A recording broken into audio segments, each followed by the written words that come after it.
Oh, wow, you guys aren't going to believe how delicious this is.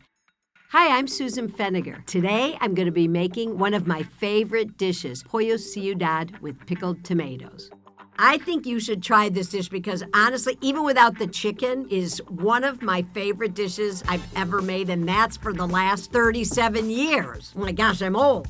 This is a dish that I learned many, many years ago on one of my first trips to India. And so many of these flavors come from India, yet they're very similar to flavors we use in the Latin kitchen. From the time I was a little girl, I used to lick the fudge paddles with my mom in the kitchen. And I started working in restaurants, but I didn't really think about it seriously until I was in college. And the army cook I worked for was the one that said, "What are you doing studying business? You should be a chef."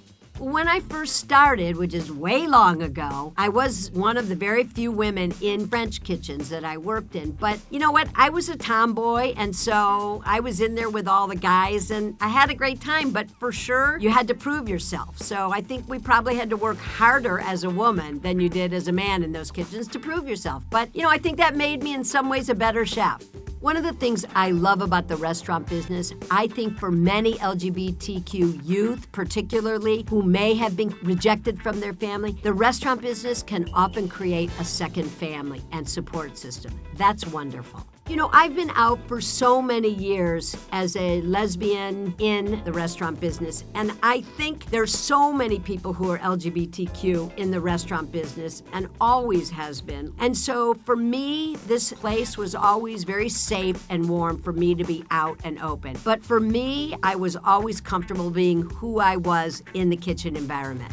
One of the things I want to make sure you remember is when you're adding in the cilantro stems and the leaves, don't cook it for very long. Literally throw it in, wilt it, and turn it off. Because what happens is as you continue to cook it, the leaves lose a lot of their color and even some of their freshness and flavor. One of the most important things while you're cooking is taste all along the way. I like to taste every step to make sure I've seasoned each element properly.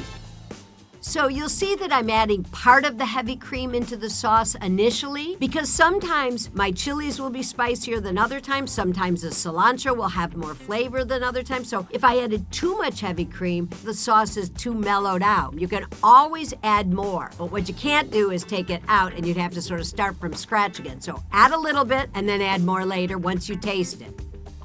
The flavors that we're looking for with this sauce is I want to have a hit of cumin, a strong hit of cilantro, and then I want that vinegar and the brown sugar balance. So you've got the earthiness from the cilantro and the cumin and the mushrooms, and then you've got the spice from the chilies, and you have the sweetness and acidity from the vinegar brown sugar mixture. All those flavors together that to me gives you this great strong flavor profile.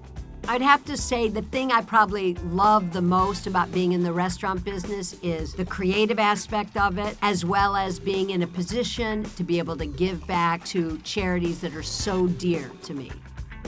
I have been on the board of the Los Angeles LGBT Center for the last 12 and a half years. This is one of the most rewarding things I have ever done in my life, and I'm honored to be a part of it.